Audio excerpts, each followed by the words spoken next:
Warning, this video may contain content that may not be suitable for children or anyone else that is easily offended. Strong language, graphic content, nudity, bad jokes, and a possible idiot, aka myself, may be featured in the following clip. Viewer discretion is advised. Channel is not responsible for any damages that you receive watching this video.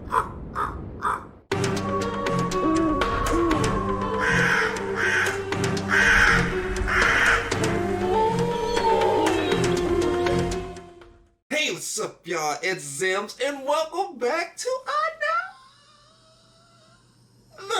video, boy. It hasn't been a video in so long, man. It's been a month. Thank you guys so much for being patient, man. I was waiting on my household goods, and they finally came. I had to clean up my room, the work called, and then I had to start setting stuff up. So I finally got my equipment put up. If you guys want to see more videos, be sure you hit that like button, hit that subscribe button, support your boy. This video is by Mr. Ball, and it's called Teen Find Secret Room on College Campus. I don't know about y'all, but I love secrets, and I'm hoping to find out what it is. So if you guys haven't already, be sure you swoop down to the description box, click on the link, and watch the videos in entirety, because I want to be positive, stopping and talking through the whole thing. Also, let me know what gameplay did you guys want to see first. I know it's a Plague of Two Tales 2 is coming out, and it's also a lot of other games coming out. It's the remake of Resident Evil 4. The sky's the limit. Just let me know. We'll get it done. But for now, let's get it. Let's go. Today, we're going to look at 3 places you can't go and people who went there anyways. But before we get into today's stories, if you're a fan of the strange, dark, and mysterious delivered in story format, then you come to the right place because that's all we do. We upload once or twice every week. Let's go! So, if that's of interest to you, please gently pull up behind the like button at a red light, and the instant it turns green, immediately lay on your horn to speed the like button up. Also, please subscribe to our channel and turn on all notifications so you don't miss any of our weekly It's the uploads. Mr. Okay, let's get into today's story. Mr. Barnett. Oh! Mr. Ball, this. I can rotate again in my chair. Oh yeah, if you guys are new to the channel, my name is Reprisalzems, and welcome to the Crossless Boilermakers.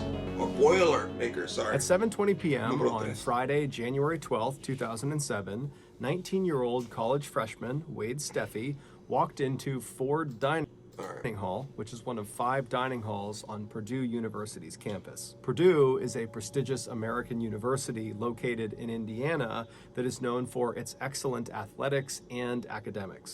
All right, before he mentioned that, you know, because your boy's going to be the first person in his family to obtain a college degree, and I'm getting it from Purdue. You know, I can't go there physically, but I'm doing it online, and I get my bachelor's in Homeland Security this December, so yeah, you know, show some love in the comment section for your boy, man. I really appreciate it. I can't believe it's so close. I've been working hard, so I can't wait to finally get it, and then I'm cool. I might go for master's later on right now, but right now I'm just going to settle for bachelor's. Wade, who was an aviation technology student and was at Purdue on a full academic scholarship, grabbed some food and then sat down at a table with some friends. This was the first Friday of the 2007 spring semester, and so Wade and his friends at the table and the hundreds of other students that were sitting all around them were buzzing with excitement about what they were up to that night and what they were up to that weekend. And so Wade and his friends, they sat there chatting about their plans for about an hour, and then at around 8:20 p.m., Wade realized he needed to leave, and so he stood up, he said goodbye to his friends, he carried his tray to the trash can, and then he made his way out of the doors he came in on. And so once he was outside of the dining hall, he immediately turned right and walked the very short distance to the building that was right next to Ford Dining Hall.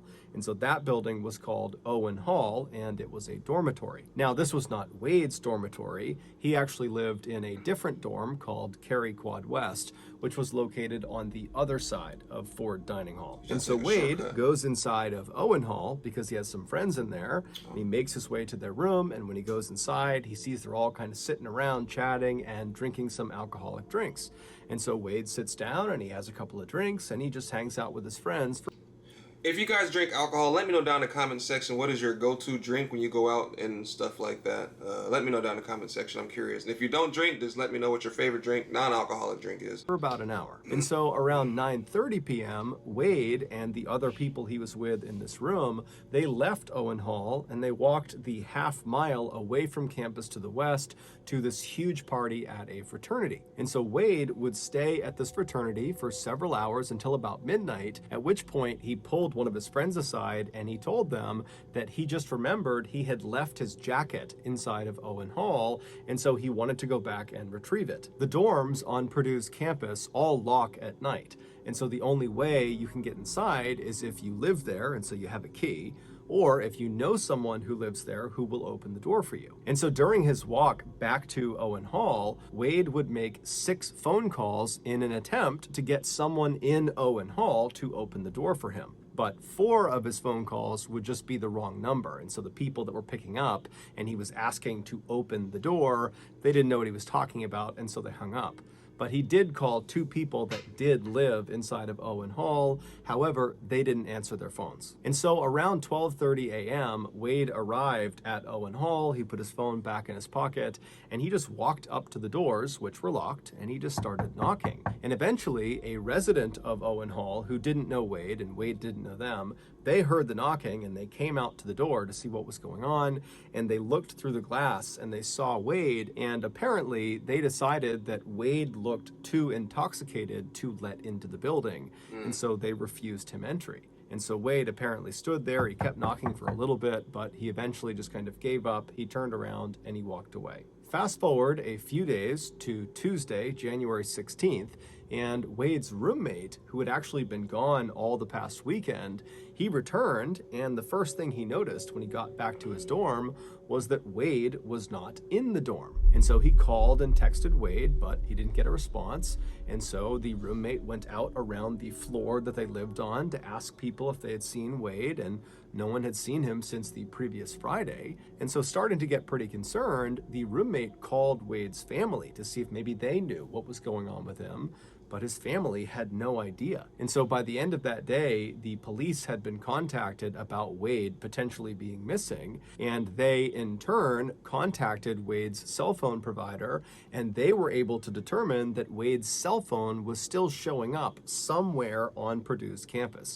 Bro, that phone right there, bro, you can get a mean game of Snake on that bad boy. The little mind games, you don't know nothing about that, bro. You be on Snake trying to eat the little apple and stuff like that, bro. It's hard, bro. I can't remember. You used to use those cell phones, boy. You used to be sitting there trying to type. You have to go through A, B, C. Like, you go to the next one, you do P, Q. I was like, it was so, man. You have to keep tapping to get the letter, and if you missed, you got to go back again. I was like, bro, cell phones back then was a pain in the butt. Bro, look at that cell phone camera in the front of that thing. Ooh, the dinosaurs was using that to take photos, boy. Although they couldn't figure out exactly where. So that evening, a massive campus-wide search was launched with hundreds of police officers and volunteers. Even the school's equestrian club came out with their horses to search the nearby woods. But despite this huge search effort that would go on for several weeks, the only thing they would find of Wade's was one of his shoes. It was found on January 20th, so just 4 days into the search, and it was located right outside of an exterior door that led into a maintenance room inside of Owen Hall.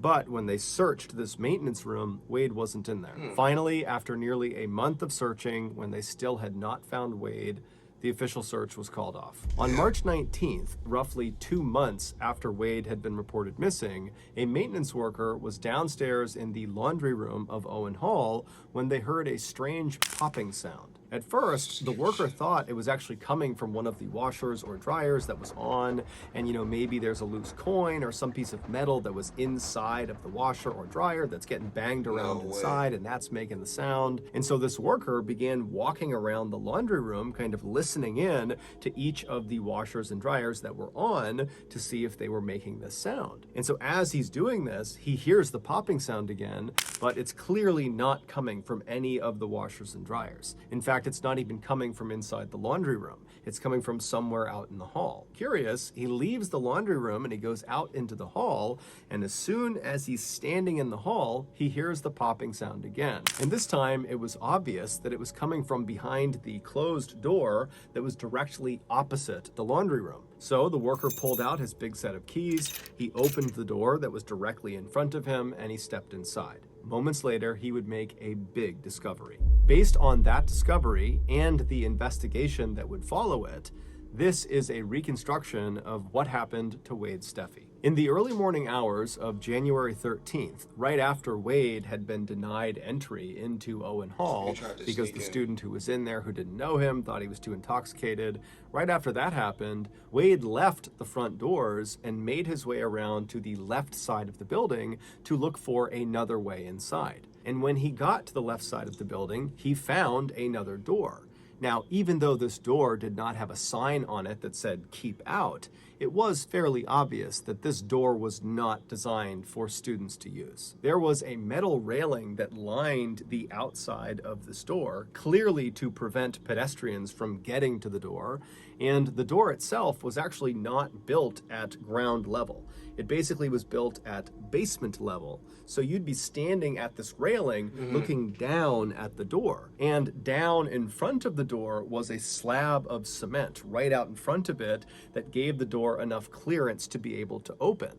And so basically there was a railing around a pit, and that was where the door was. The proper way to get to this door was to literally climb over that railing and jump down into this pit. And then you'd need a key to open this door because it was always locked. Well, it was supposed to always be locked. And so when Wade saw this clearly off-limits door on the side of Owen Hall, in his drunken state, he decided it would be a good idea to try to go into it, because in his mind, he thought, whatever is behind this door doesn't really matter. As long as I can just get inside of some part of Owen Hall, I can find my way up to my friend's room and I can get my jacket. And so he rushes over to the railing, he climbs over, he leaps down into that pit area, he grabs the doorknob of this off-limits door and he pulls on it, and it's open. So he opens it up, he steps inside, and it's totally pitch black. And all he can hear is the sound of machines humming and whirring in the darkness. And again, in his drunken state, he decides this is still a good idea. His only concern was he couldn't find a light switch, and it really was basically pitch black in here. And he was worried once the door shut, not only would his only light source be totally cut off, but it might actually lock behind him, and then he'd be trapped inside of this room. And so he took off one of his shoes and he tucked it in the door jamb of the door he came in on to keep it open. And so with the door propped open behind him, he began walking into this room. And pretty much right away, he bumped into this big metal structure. He couldn't see what it was because, again, it was too dark, but he could feel it and he could tell, it was a flat metal structure. It felt like a machine of some kind, and he could hear that it was one of the machines that was buzzing and whirring. And so he just decided he would try to walk around it. Because again, his goal is just to get through this room and find another door somewhere and kind of continue his journey up into the dorm. And so Wade began moving his way left along this machine, kind of believing it was going to come to a stop at some point, and then he could walk around it. But it would turn out this machine was very big, very wide. And so by the time he actually got to the left edge of this machine, he was practically right up against the wall of the room he was in. And when he got there, he realized the space between the side of the machine and the wall of the room was big enough that if he turned sideways, he could basically squeeze his way past it. Now, he had no idea how far into the room this strange machine went, but in his drunken state, he decided it was a good idea. And so he turns sideways, so his back is to the wall of the room, and his chest is going to be facing the machine, and he begins pushing himself into that narrow space. And so as he's making his way, his hands are up, kind of protecting his face and neck, and at some point, he kind of begins to trip. Now, he didn't actually fall because he's basically wedged into this tight space. But for a second, he reflexively grabbed with his hands onto this machine right in front of him, and just by chance, his left ring finger slipped into a very narrow hole that was about 2 inches deep. The room that Wade was inside of was called an electrical vault, and it contained 6 large transformers, one of which Wade's finger had just stuck inside of. The job of these 6 transformers is to take the high voltage they receive from the main power grid and then transform it, hence the name, into lower usable voltage that gets dispersed into Owen Hall for residents and teachers. Even though the outside of these transformers had mostly been covered with protective materials that mitigated the electrocution risk, there were still several parts of these machines that there was just nothing you could do. They just presented a really high electrocution risk. And one of those sections you needed to be extra careful with was that 2-inch hole that Wade's finger slipped inside of. At the back of that hole was an exposed electrical conductor. And the second the tip of his finger touched that conductor, between 2,000 and 4,000 volts of electricity were pumped into his body. For reference, when people get executed via the electric chair, they are electrocuted with 2,000 volts of electricity. Wade likely died instantly. But because of the fact that he was kind of wedged between the transformer and the wall, after he died, he didn't just slump onto the ground. Instead, he remained in a semi-upright position with his finger still stuck inside of that hole. And so for the next 2 months, his body just continued to be electrocuted every second. Finally, sometime in March, as a result of Wade's body fluids draining out of him, the electrical current that was being pumped into him altered its course and began snapping outside of his skin into the ground. And so the sound of the electrical current actually striking the ground was that popping sound that the maintenance worker heard. The door that the maintenance worker opened in order to investigate the sound was the only other door that led into the electrical vault, the other being the exterior door that Wade had gone in on. Initially, when the worker opened that door and looked inside of the vault, he actually didn't see Wade, but he smelled something funny, and that was what led him to walk into the room and make his way around, and that's when he spotted Wade's body. Earlier, on January 20th, when they found Wade's shoe, which at some point had just slipped out of the door jamb, so it was not propping open the exterior door when it was found, it was just sitting in that pit area, and the exterior door was shut. And so when they found that shoe, the police, they did go inside of the electrical vault, but they didn't go in through the exterior door. They went around and went in the same door that the maintenance worker opened from right across the hall from the laundry room. And when they opened it up, they just looked into the room. They didn't walk into the room, they just looked from the doorway, and from their perspective, they couldn't see Wade. And so that was why initially they had said, you know, Wade is not inside of that room.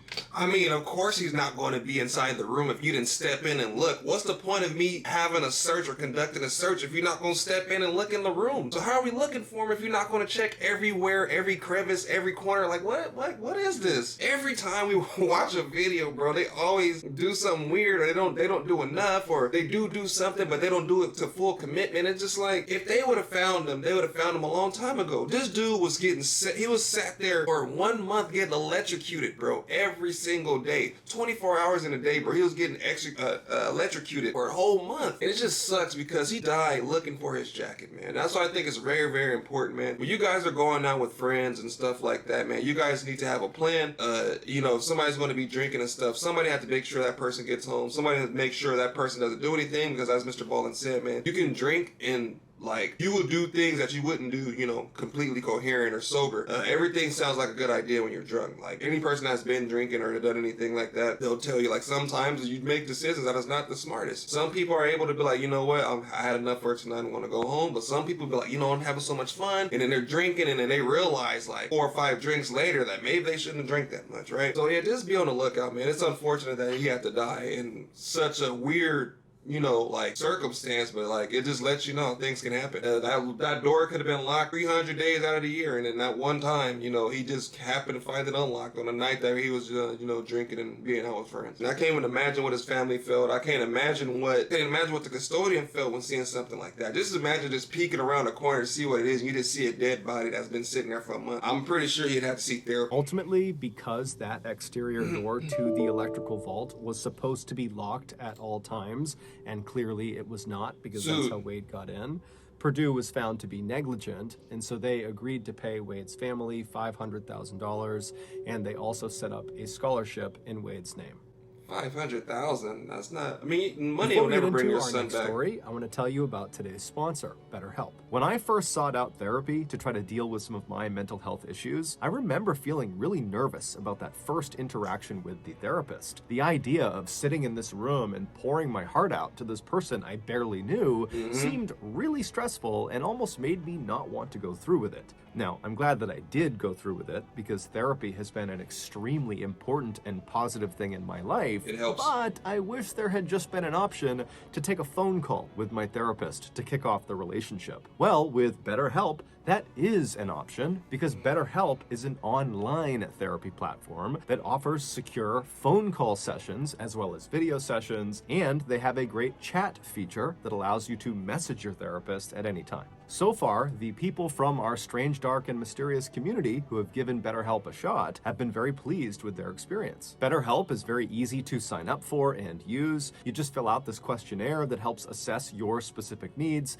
and then within 48 hours, you're paired up with a therapist. Then you begin to schedule your sessions with or without video. If at any time you want to change your therapist, it is free and easy to do so. So if you're struggling right now with your mental health, but you've held off starting therapy because maybe you are intimidated about starting the process, then I would highly encourage you to make BetterHelp your starting point. And you get 10% off your first month if you go to betterhelp.com/MrBallin. Again, that's betterhelp.com/MrBallin. Okay, back to the stories.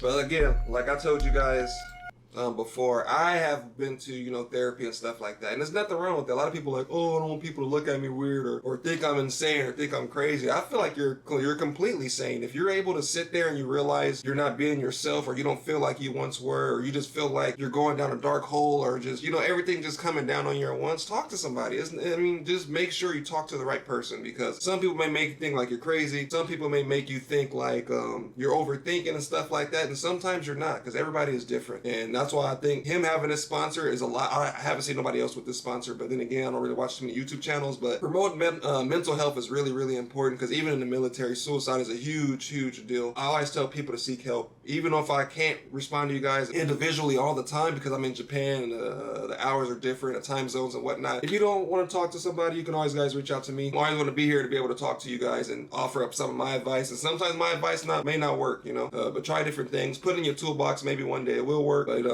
keep the fight alive and keep driving, man. It's going to get better. Number 2. During the California Gold Rush of 1848, hundreds of thousands of Americans living on the east coast of the United States packed up their things in covered wagons and headed west for California to attempt to, quite literally, strike gold. About a year after the rush started, so in the winter of 1849, a group of about 100 would-be gold prospectors were on their way across the continental United States to California when they got lost in this totally barren stretch of desert, roughly 500 miles from their destination, which was San Francisco. They would spend the next 2 months driving around this desert looking for a way out, but they wouldn't find it, and so finally they just stopped, set up camp, and waited to die. But as a last-ditch effort, they sent ahead 2 of their fittest men to try to go out and find help. And miraculously, those 2 men would find help, and it wasn't long before the lost pioneers were going up and over this mountain pass out of the desert out to safety. And so as the pioneers are cresting this mountain, one of the pioneers turns and looks down at the desert valley below where they almost all died. And he famously said, "Goodbye, Death Valley," and the name stuck. While Death Valley has since become a very popular tourist destination for adventurous people, it is still truly one of the harshest environments on the planet. In addition to just being a big open desert, which presents a whole host of problems to any mammal, Death Valley also becomes one of the hottest places on the planet every summer.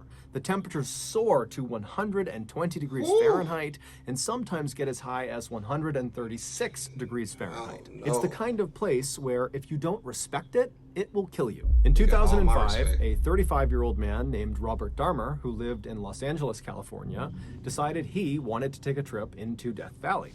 Specifically, he wanted to go to the hot springs located in the northwest corner of Death Valley, and actually there's a nudist resort that is right around those hot springs. And so Robert wanted to go check that whole scene out. And so on July 26th of that year, Robert left Los Angeles in his Volkswagen van, and he drove north about 4 hours until he got to Bishop, California, which is a small town where some of his family lived. After spending the night with them, the next morning when Robert got up, he got back into his van and he drove south about 20 minutes to a town called Zurich, California, where he picked up Death Valley Road. This road covers the entirety of Death Valley, starting from its northern entrance, where Robert was, all the way south 140 miles to its southern entrance. And this road is actually basically a straight line. But off of this very straight road are literally hundreds of miles of unpaved roads that splinter off in all directions across the desert. And these roads bring people to other points of interest, like, for example, the nudist resort that Robert wanted to go to. So after Robert hopped onto the Death Valley Road at its northern entrance, he began driving south for about an hour, and then he began looking for the turnoff to the unpaved road that would take him the last 50 miles to the nudist resort. And so eventually, Robert believes he's found this turnoff, and so he gets onto this unpaved road and he starts driving for a while, and then all of a sudden his car just sinks down into the ground and it won't budge. It would turn out Robert had made a mistake. He had not turned onto the correct unpaved road. Instead, he had picked a road that led right out onto this salt flat, and so to the naked eye it would have looked like the ground in front of him was totally flat and hard packed and you could easily walk on or drive on it.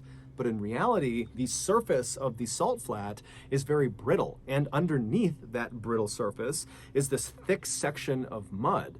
And so before Robert could realize his mistake, he had broken through the surface layer of the salt flat and got stuck in that mud. See, that's why it's very important to kind of get help your first time going somewhere. A lot of people are adventurous. They're like, oh, I can do it myself, don't worry about it. Especially at a place like Death Valley. Yeah, I would probably get some kind of guidance or maybe some kind of sign. It's like that one video we've seen where it is like, oh, if you take this path, you're going to go off into the woods. But if you take this path, you're going in the right direction. Like, bro, put a sign up or something out there. You know people are going to get lost, especially if it's a place like this and people want to go out and be adventurous and stuff like that. Now he's about to be on foot. He's about to be like, as I walk through the valley of the shadow. Not for real. Now this man's about to be on foot. He probably only got like 1 or 2 water bottles, you know, a couple of stuff, because he didn't plan on getting stuck in a salt field or whatever he just said. Like, who plans on getting stuck or stranded somewhere? No one prepares for it. It's just like, it's about to get hot. Like, it's about to get really insanely hot. And I hope and pray, usually when it's like the places that you can't go to, people go anyway, usually it ends in death. But hopefully it's going to be upside to this. Maybe someone finds him. After trying unsuccessfully to get his van back out again,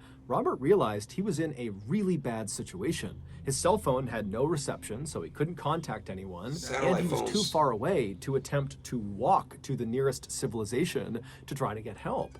But luckily, he had packed lots and lots of water that was in his van, and so he decided the only thing he could do was just sit tight at his van, ration out his water, and wait for someone on Death Valley Road to look out and see him and come to his rescue.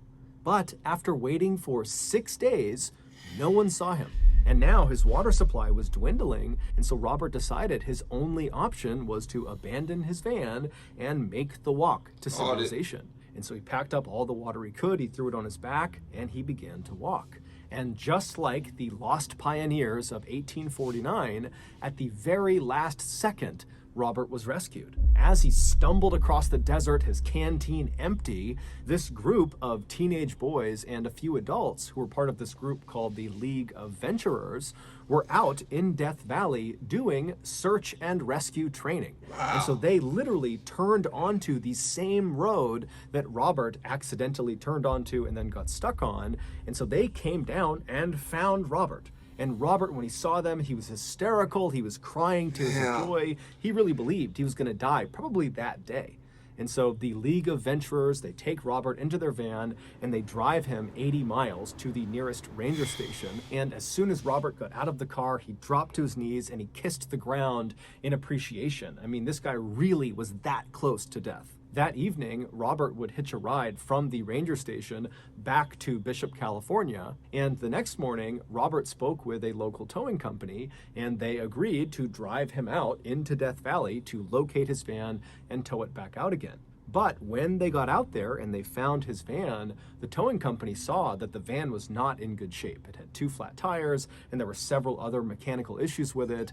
And they told Robert, look, we can't tow it out until the repairs are made, and we can't make those repairs right now. And so they left the van where it was and they drove Robert back to Bishop. And then when they got there, Robert, who was quite handy with his van, decided he would just make the repairs himself. And so he... Bro, just get a new car, bro. Like, damn, man. Like, come on, bro. Like... Why you gotta do this, bro? Just get another mechanic, bro. Just get a group of people to take you. Why don't go back out there, bro? Just forget the car, bro. Just get a new car. Get on CarMax, you know. Show me the Carfax. Like, go get a used car, an auction car, anything, bro. You just don't go back, bro. Went around town, he gathered up all the supplies he would need, and then that evening, he got a local young couple to give him a ride back into Death Valley. Robert had told his family right before he left that his plan was to go and fix his van, and then that night come back to Bishop, and then the next day he would contact the towing company again, and they could come out and they could get his van out. But that night, Robert did not come back to Bishop, and the next morning, when his family still had not heard from him or seen him, they contacted authorities. It would take a few days, but the authorities would eventually figure out what happened to Robert. The young couple that gave Robert a ride back into Death Valley, they dropped him off at this intersection right off of Death Valley Road, where they and Robert believed was only about a mile away from that nudist resort that Robert had originally wanted to go to. Robert had told the couple that his plan was just to walk from that point. He would go to that resort and he would recruit somebody else to drive him the rest of the way to the van. He could make the repairs and that person would drive him back and that would be it. So Robert got out, he said thank you to the couple and he waved to them as they drove off, and then he stashed his van supplies and then turned away from Death Valley Road and began walking along this unpaved road into the desert. However, unbeknownst to Robert or to the couple, the spot he was dropped off was the wrong spot. He was not a mile or less away from this resort. He was about 15 miles away from this resort, and the path was fairly circuitous, so even if he knew the distance, he likely would not have been able to even navigate his way there. And so after wandering down this unpaved road for about 10 miles, Robert left the unpaved road and began heading out into open desert, likely seeking water. Robert would eventually collapse and die just 4 days after he had been rescued from the exact same situation. This is just, I'm sorry. Oh man. Like, I don't know about the rest of y'all, but me having a near-death experience to going, bro, trip canceled. I'm staying home, bro. I'm cutting on Netflix. Like, I'm not going anywhere. I'm about to order some takeout and I'm about to chill. You went out 4 days after you almost died and died in the same place where you got rescued from the first time. Like, I don't know what kind of nudist beach or whatever he's trying to go to, but it can't be that popping where it's worth your life. There's no way. And you gonna drop me off? Hell no. No, you're not dropping me off, bro. If you don't even know where it's at, bro, you don't know where it is. Just tell somebody to drop you off there so that you can put a pinpoint, a map, or something so you can have some idea where it is. Stop telling people to drop you off. Oh my Lord, like I don't know. Man, like I get it, like but common sense. I don't want to drill on them because it's sad, but it's just like God saved you once. The next time he was like, you know, like, damn, bro. When his body was found, he didn't have a GPS or a map or even a container for water. Man. Oh, am I so annoying? I'm sorry. That irritated me. In late 2002, 25-year-old Jason Chase Rest in worked peace, as a though. sheep shearer in an area called Gisborne, which is located in the northeastern section of New Zealand. When Jason wasn't working, he was often on his bike, cycling up and down the coast, preparing for his next road race. In early December of that year, Jason contacted his family, who lived in a small town called Dannevirke, which is located about 200 miles southwest of Gisborne, and he told them that he wanted to come visit them for Christmas. However, he didn't know exactly when he would actually arrive at their house because his training and work schedule were fairly hectic, but he told them, don't worry, I will be there at least on Christmas Day, December 25th, or a couple of days earlier. His family was thrilled, and they said, no problem, we can't wait to see you whenever that is. And so by the time mid-December rolled around and Jason still had not arrived at his family's home in Dannevirke, his family wasn't concerned at all. However, that would soon change. On December 13th, a hunter was driving along the many winding back roads of the Ruahine mountain range. This mountain range, which is located about 8 miles north of Dannevirke, is a very isolated and rugged wilderness area that's full of steep gorges and gullies and very thick brush. And so Very as beautiful. this hunter rounds the turn on this road, he looks up ahead and he sees there's a car parked on the side of the road. And so this hunter pulls up right alongside this car and he looks over and he can tell, there's no one inside of it, there's no obvious damage to the car.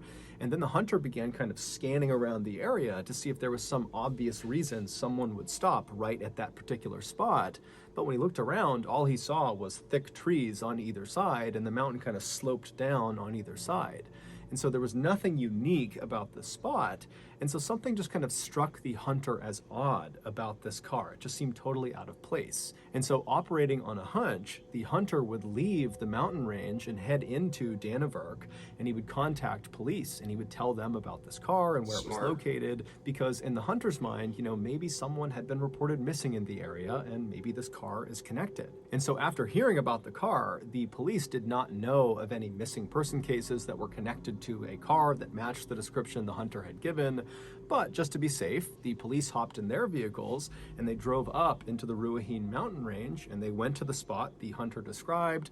And sure enough, off to the side of the road is this parked car, and it's still unoccupied.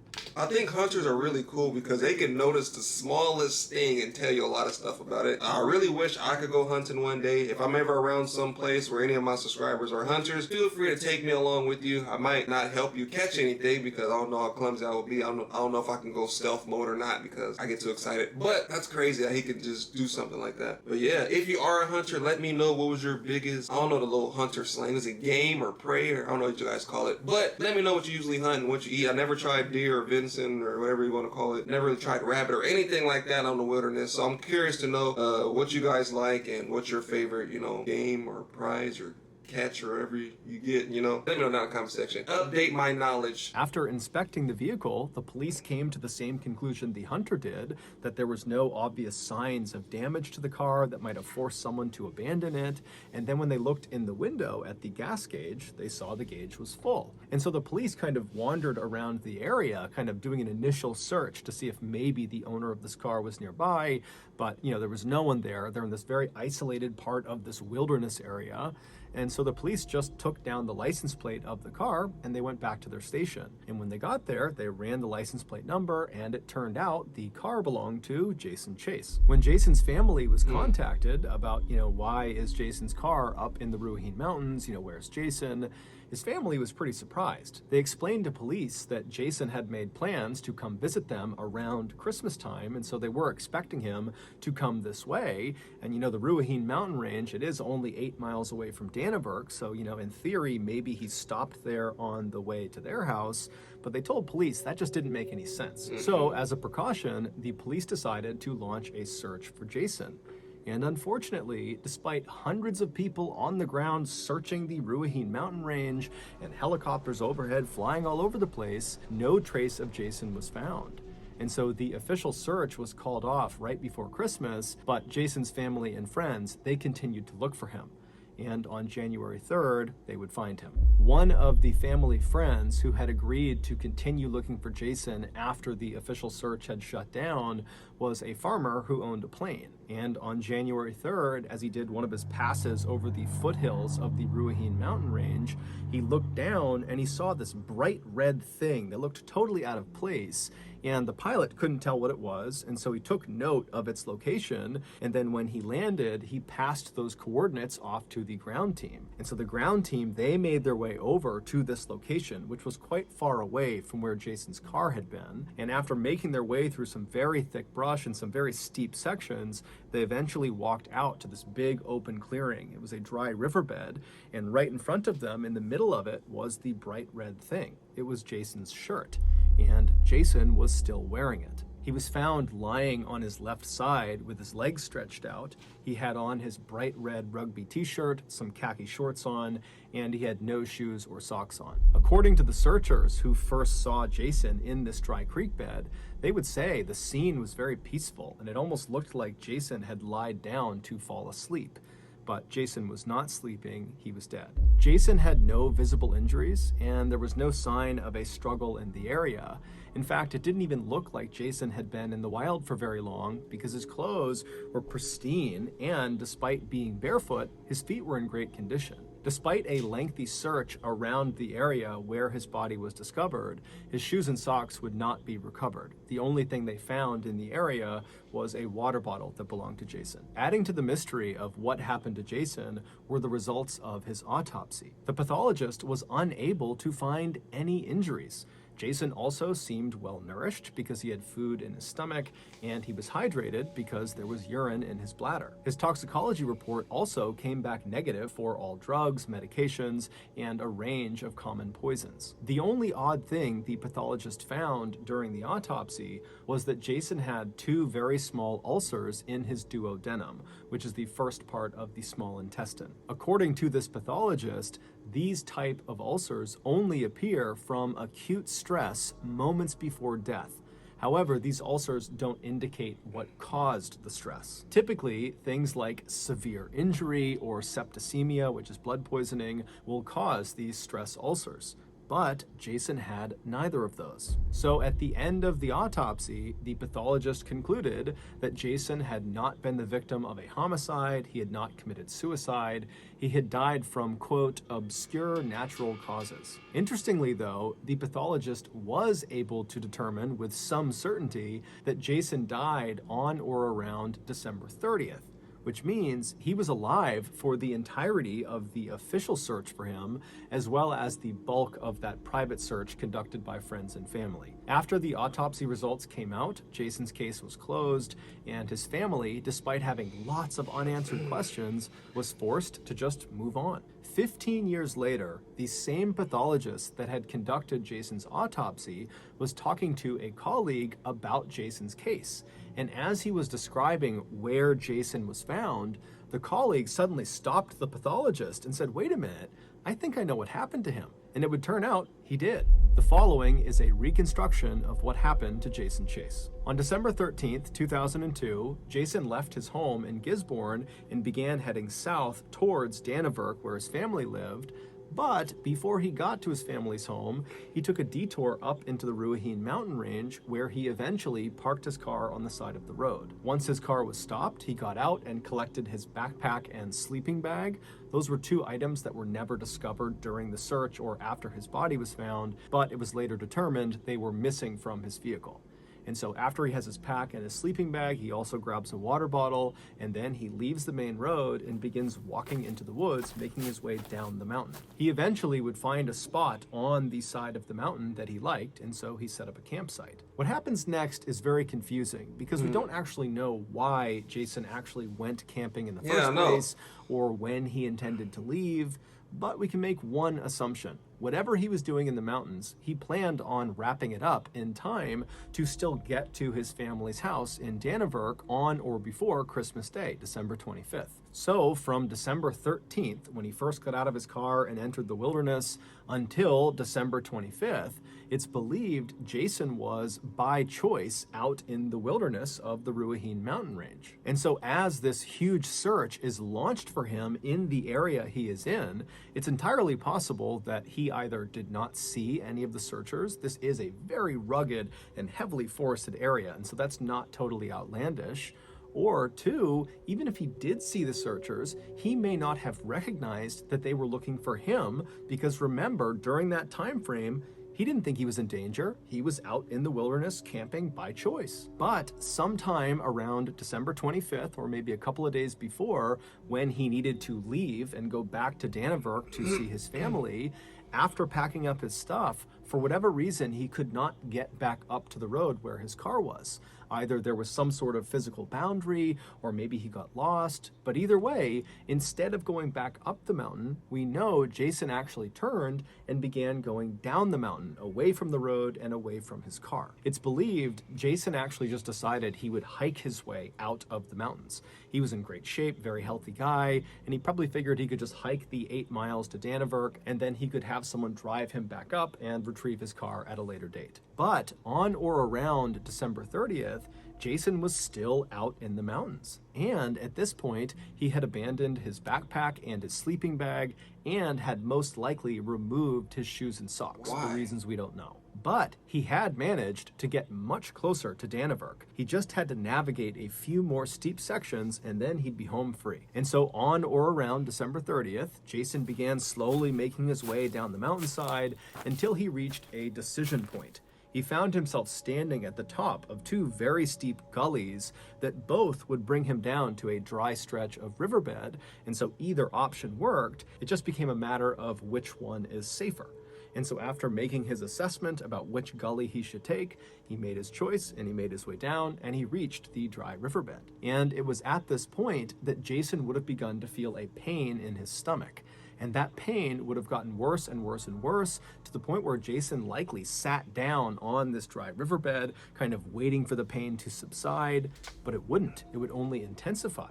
And so as he's sitting there kind of wondering what's going on, his vision would begin to blur, and then he would start to struggle breathing. And before he could deal with all of these strange symptoms that were coming on really suddenly, he lost the ability to move his body and he slumped over onto his left side, and there he would lay until he died. It would turn out the gully that Jason had chosen to go down when he was standing at the top and he had those two choices, the one he chose, that one contained a plant called Urtica ferox. This plant, which is endemic to New Zealand, grows leaves that are covered in little rigid stinging hairs that contain a toxin called trifidin. And trifidin, in high enough doses, not only causes stomach pain and blurred vision and trouble breathing, but it also causes total body paralysis and even death. Jason, who according to friends would have known about the dangers this plant posed, likely just didn't see the cluster of plants when he was assessing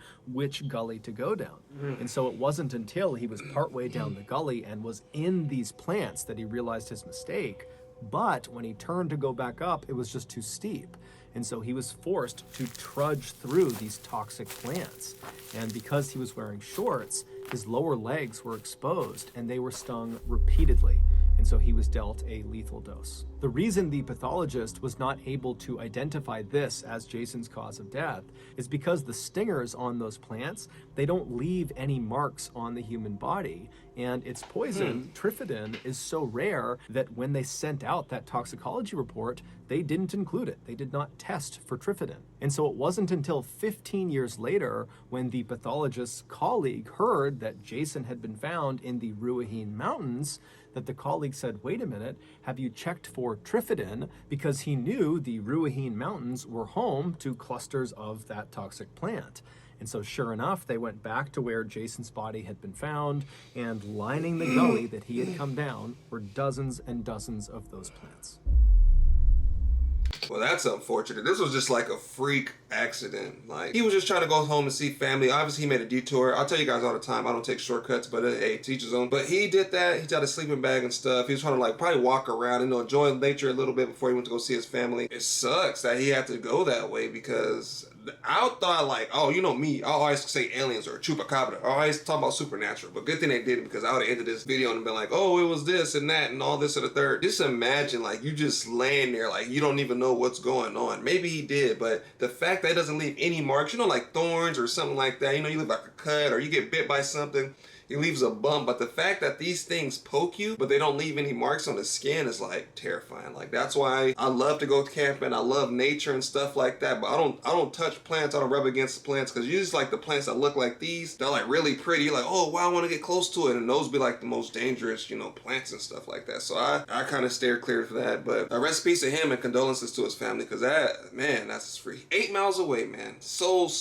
close. And they say he just made it past that too. And he walked a little bit. He'd have been home free, but fortunately these plants, you know, nature strikes back sometimes. There's nothing you can do about it. So that's going to do it. If you got something out of this episode and you haven't done this already, please pull up behind the like button at a red light, and the instant the light turns green, immediately lay on your horn to speed the like button up. Also, please subscribe to our channel and turn on all notifications so you don't miss any of our weekly 1 or 2 video uploads. We now have a podcast called the Mr. Ballin Podcast, which uploads brand new, never before heard podcast exclusive stories on Monday mornings. And then on Thursday mornings, we upload the remastered audio of our most popular YouTube videos. Again, it's just called the Mr. Ballin Podcast. You can Google it, or you can go on Spotify, Apple Podcasts, Amazon, Google, anywhere you find your podcasts, you can find it. If you want to get in touch with me, please follow me on any major social media platform and then send me a direct message. My username on every platform is just @Mr. Ballin, and I really do read the majority of my DMs. We have 2 additional YouTube channels. One is called Mr. Ballin Shorts, where we upload random short videos and lost episodes, and the other YouTube channel is called Mr. Ballin en Español, and it's a Spanish language channel. We also have a Facebook page called Mr. Ballin that puts out near daily content. We also have a Snapchat channel called Mr. Ballin that puts out content on Sundays. We have some really cool merchandise, so head on over to shopmrballin.com to have a look. And if you have a story suggestion, please submit it to our subreddit just called Mr. Ballin. It's linked in the description below. So whether I see you on Instagram, Twitter, TikTok, Reddit, YouTube, Facebook, other YouTube channels, the podcast, wherever, just know that I really appreciate your support. And until next time, that's going to do it. See ya. Well, man, hopefully you guys enjoyed that. This video was by Mr. Ballin, so if you guys haven't already, be sure you super down the description box, comment link, and watch the video in entirety, because I was pausing and stopping and talking through the whole thing. This video was super insane, super crazy, man. Like, it's just crazy to see how many people die. All these were like freak accidents, except for the second one. I don't think that was a freak accident. That was just, I don't know what the second one was, but the first and third one was like freak accidents, man. You don't expect for things like that to happen, you know, and it happens to you. So that's why you always gotta be on guard and, you know, be careful, but you never can plan for stuff like that. So it's kind of hard to say be careful, but just be aware of your surroundings, you know. If you're going somewhere, just take the route, man. After time, if you go there so many times, you want to try a different route, okay, cool, but don't go somewhere if you don't know where you're going. If you don't know where you're going, ask for directions. You know, don't take shortcuts, don't take detours, don't go anywhere that you haven't seen before, you know what I'm saying? If you're going to go camp in the woods, just make sure you have some kind of equipment. If you don't know the wood line, or you know the one of the woods, have some gloves, some pants, a long sleeve, just in case if something is potentially dangerous, it does not affect you. But yeah, that's about it. Let me know in the comment section which video you thought was crazy. If you guys have any additional information, I know some of you guys follow these stories and, you know, do extra research after you watch the video. So if you have any additional information, please feel free to let me know down in the comment section. If you guys are new to the channel, name is Reprisalzems, and welcome to the Crow's Nest. But again, thank you guys for watching, and I'll see you guys next time. If you guys have any gaming recommendations, any horror games or stuff like that, feel free to let me know down in the comment section, because I am going to be getting back into gaming and doing reaction videos at the same time.